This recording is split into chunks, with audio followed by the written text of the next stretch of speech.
we're just gonna see how this goes and how it starts. All right, bam. Okay, so this is my first YouTube video, and yeah, so let's get started. So this all started when, just like everybody else on YouTube, I had an existential crisis because, you know, I was playing video games and I was unemployed, joined the Great Resignation, hashtag Great Resignation, and I was just feeling like, what the fuck am I doing with my life? So, you know, this was a crazy wake-up call because after I realized that I've been unemployed for 6 months, you know, I'm about to turn 30, I'm not married, I don't have a house, I don't have a pet. I mean, I got a bunch of plants, but like, everybody's got plants, like, they can't cover you at night, you know what I'm saying? But anyways, so I realized that, you know, for the past 8 years, I was thinking to myself, like, what do I have to show for that time in my life? I kind of don't. So how did I actually get here? I mean, the last 2 years have been pretty self-explanatory. I mean, been looking at the screen all day, literally working 9 to 5 for the man. And, you know, I gotta pat myself on the back because, you know, I did join the Great Resignation, and I'm not gonna lie. If you are in a privileged situation to do this, it is so nice to be able to play video games all day, which is honestly one of the things that really, really messed me up. But that's for another story. I was looking through my old notebooks, and actually, you know, I just need to show you how many notebooks I'm talking about. We talk about this notebook, we talking about this notebook, we talking about this notebook, we talking about this notebook, we talking about this notebook, and actually a few others that I don't have right now. But it was crazy because in all of those notebooks, I always write down little notes to remind me of what I want to be doing with my life and where I want my life to go. And, you know, the crazy thing is, this happens to me about once or twice a year. Definitely on the new year, but, you know, it depends on how my life is going, whether or not this happens more frequently than that. But, and, you know, it was really weird because as I was reading through these notebooks, which literally took hours, actually days, I realized that I was saying the exact same thing over and over again, but, you know, I hadn't ended up doing it. So I have these things a lot, but this time was different. It was different because this year I'm turning 30. I literally think about moving like every 2 weeks. It's crazy. I'm like, you know, if I just moved to Atlanta, like, things would be better. If I moved to New York, LA, I mean, maybe not New York and LA, but if I moved to Montreal, if I moved to Toronto, if I moved to London, I'm like, all of my problems will be fixed. But the thing is, I don't think that's how it works. And the crazy thing is, before that, I was actually coding. So I actually spent a year and a half doing this self-taught coding bootcamp. And it was really nice because it was self-paced. I actually did a few classes at Penn, you know, that Ivy League life. No, I'm just joking, actually. I don't really think that. But, you know, I have to say that because, you know, people be playing status games or whatever. But took some classes at Penn and, you know, just realized that the self-paced route was best for me. So I ended up doing that for a year and a half, and I got really good at it. And it was actually really fun.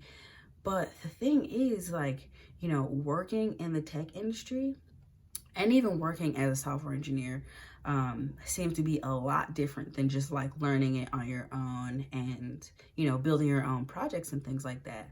So, you know, I was like, you know what? I'm about to start applying to jobs, got my resume ready, got my portfolio. It's about to get popping, okay? But then something in my head was like, you should think about this. And the crazy thing is, I had been thinking that throughout. I had doubts because I just really didn't believe in, you know, a lot of things that the tech industry stands for. And I know it's not all of it for sure. Like, don't get me wrong. I know there's going to be people like, oh, no, it's not. But this is just what I was thinking. And, you know, I interviewed a lot of my friends, some of their friends, talked to them about what being a software engineer is like, and you know, are they happy in their job, and like, you know, all this kind of stuff. But the thing is, none of them really seemed happy, and I was like, man, like, Dad, I don't have to do that.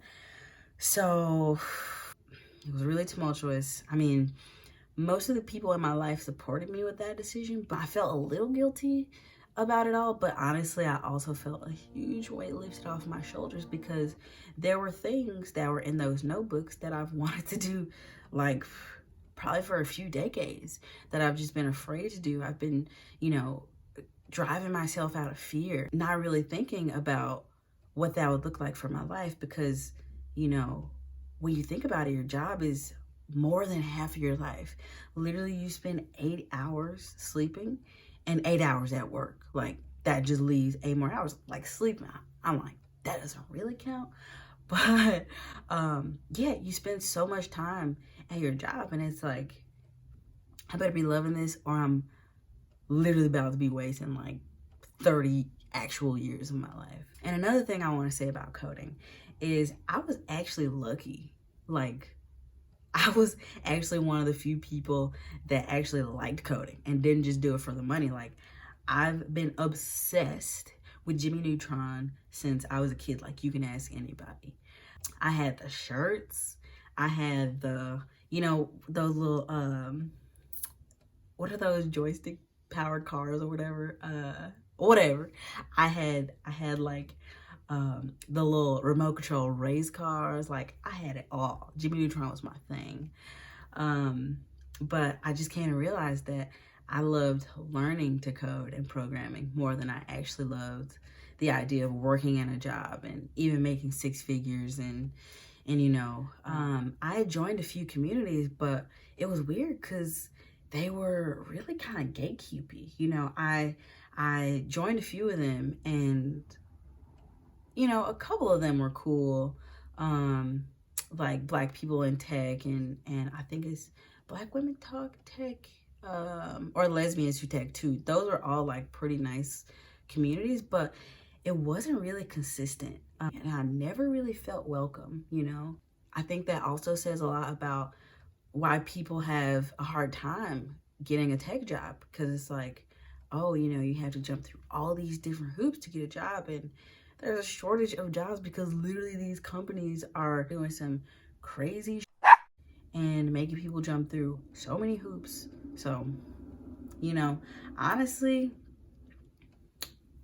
it's no wonder that they have a problem in tech. But anyways, oh my gosh, if you made it this far, thank you so much. If you want to stick around for the journey, for me to, you know, get back to my IRL and do all the crazy stuff that I've been wanting to do for my whole life, stick around, like, comment, subscribe, all that stuff. Thank you. And now we can skate off into some bloopers. Bye. Because this is so weird to not look at myself, but I shall do what I shall do. So this is crazy. This is my first YouTube video and it feels so weird. But you know, I'm gonna try to get to the video, you know, give y'all what you came here for. So I just want to say, so this all started